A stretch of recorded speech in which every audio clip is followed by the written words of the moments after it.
Hey guys, Vol here again. Going to take a look at a game played recently this weekend involving my Menoth against Josh's Cygnar. You've seen a lot of battle reports featuring Josh's Cygnar in the past, and this game is with Prime pSeverius against Epic Nemo, and just gotta love pSeverius because he's called the Grand Crusader pSeverius, and I just can't get enough of saying his name. But this list doesn't feature the battle engine. I've got the maximum unit of Errants. Again, no UA models arrive, so I've got the the Doom Reaver representing the commander and the other miniature there, undercoated white, as the standard bearer. Also got the Errant Seneschal, which is the solo that gives them Hunter. Not always that useful actually, so I think in future I might actually drop him in favour of something else. Anastasia as well, coming on later. Just check the video description for the lists that we're playing this game. But the scenario is from the Steamroller 2012 pack with the two large close quarter circles, as well as a objective in the middle which allows you to blow stuff up if you've got your caster near to it. That's actually Wormwood, the solo from the Circle Ouroboros caster, Cassius and Wormwood, but we're just using it to represent a medium-sized space for the objective in the game. So that's deployment. I am taking the first turn, so going to the next photo, having a look at Josh's deployment. He's got the Stormstrider right in the middle, with eEiryss on the right-hand side, and the Charger on the left-hand side. Everything else smack down the middle. So, next image, I'm moving up, not really got a solid idea of the game plan for this game. Traditionally, my dice rolling with Tough has been very good, so with Rhupert and the Errants, and especially with the Defender's Ward, making them 14-18 in terms of defensive stats.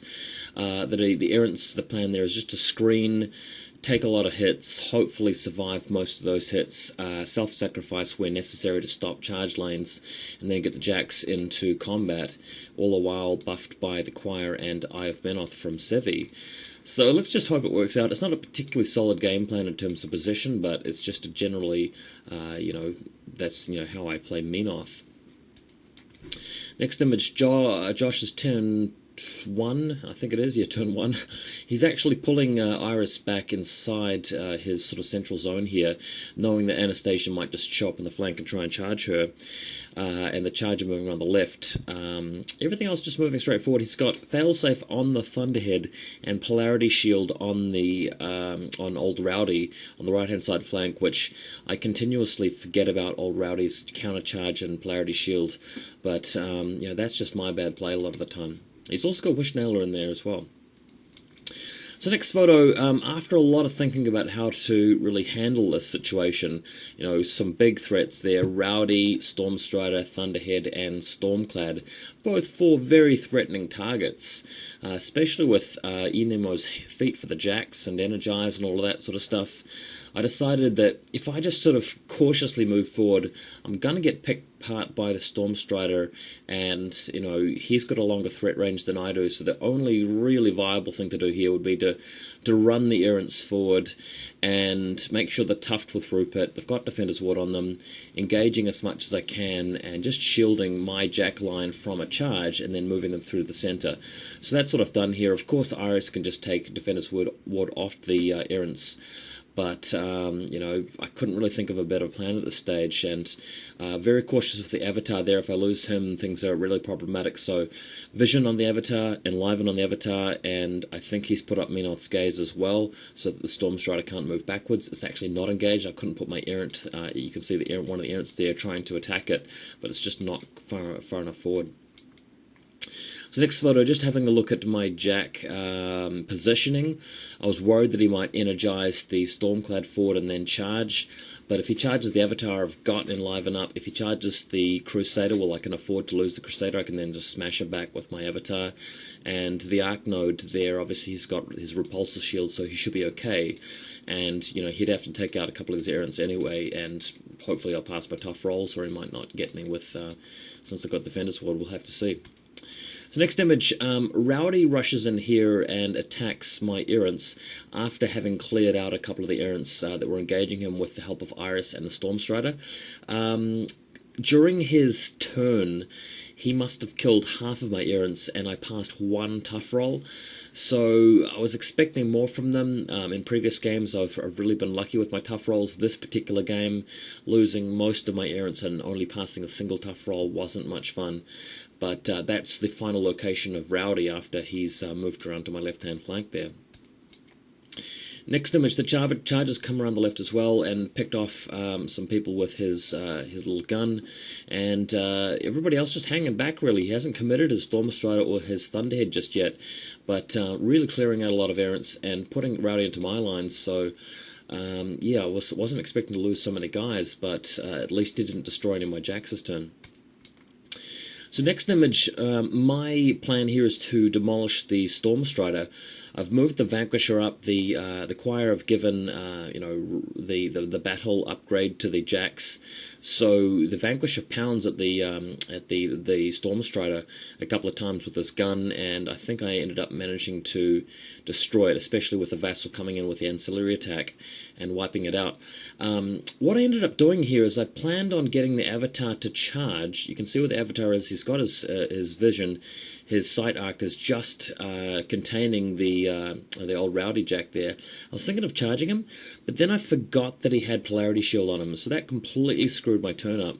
What I'd done originally is I'd moved the Covenant around to make my guys do continuous fire on the weapons.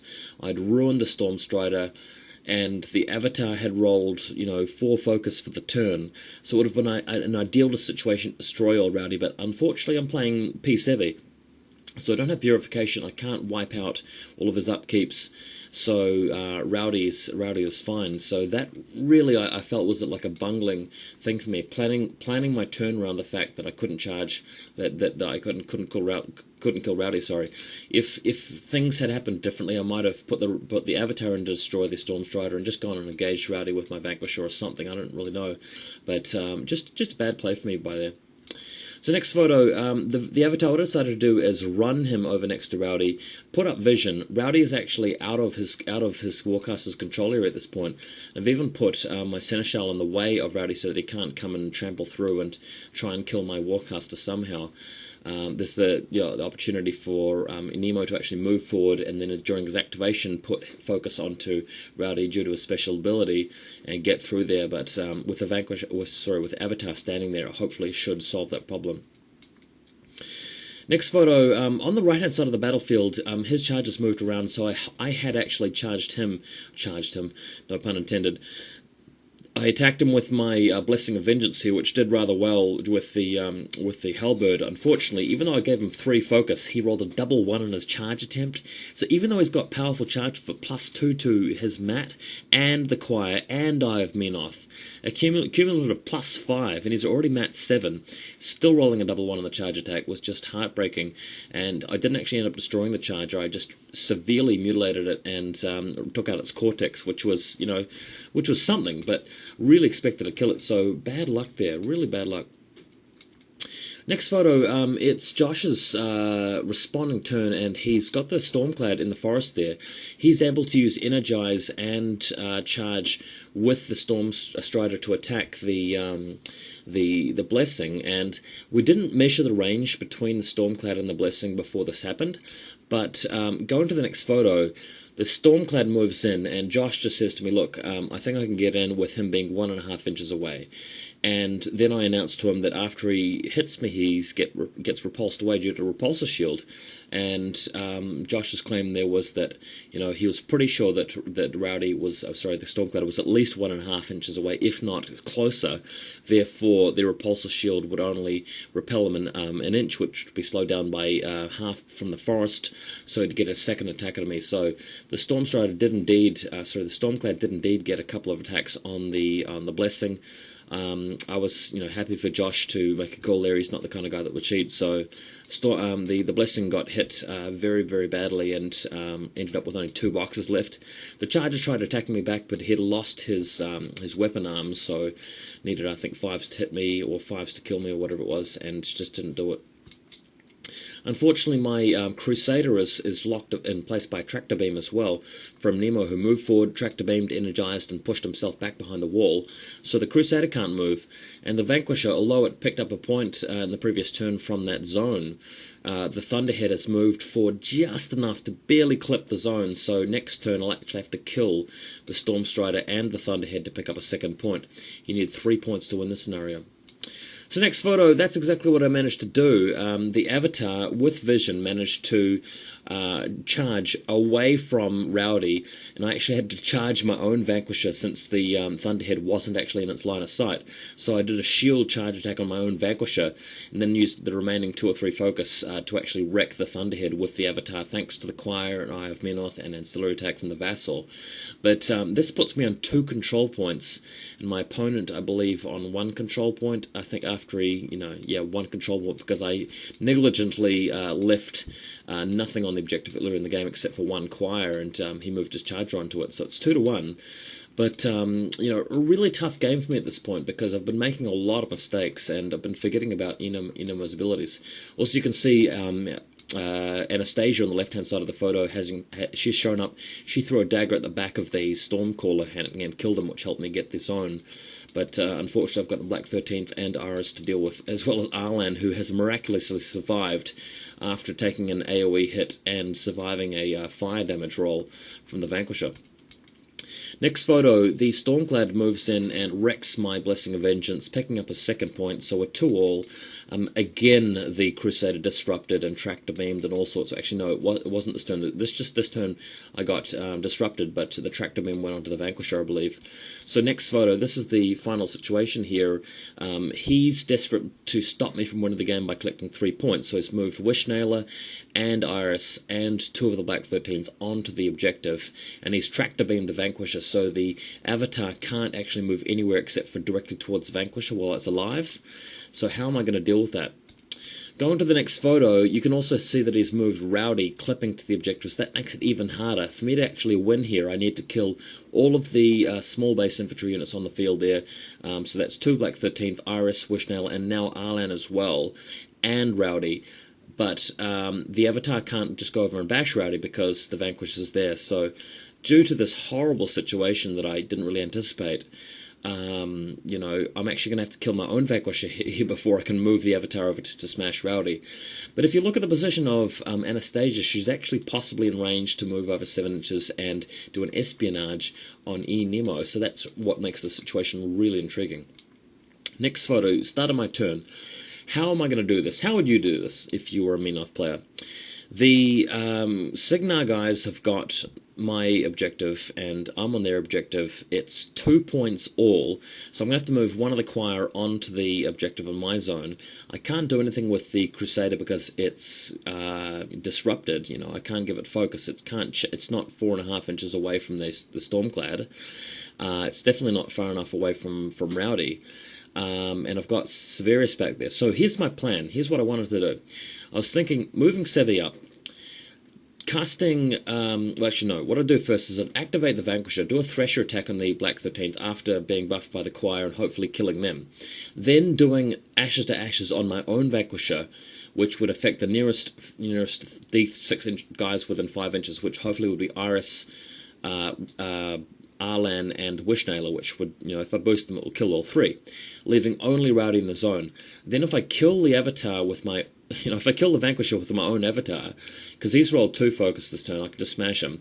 Then Anastasia moves over, espionages, and then the Avatar moves over and attacks Rowdy with 1 attack. But if I also move the Crusader up 4 inches, he might be within espionage range as well. So that was just my vague plan, but, it was a long shot. So next photo, Sevi moves forward. Luckily, the Vanquisher did very well after the Choir buffed it to destroy both Black 13th on his own, so I only needed to roll a 3 for Sevi's Ashes to Ashes, which I did. Actually, dice came up as a 3. So I boosted the power 12s, sorry, the power 10s on the 3 solos here and killed them all, leaving only Rowdy. If you go to the next photo, Anastasia moves over, and she's just barely within 5 inches of eNemo, so the espionage goes off, but it only affects the avatar. So I'm really only going to get one hit on Rowdy, which isn't going to kill him, so I can't win that way. So if you go to the next photo, what I opted to do here is just move the avatar 4 inches to the 5 inches to the right.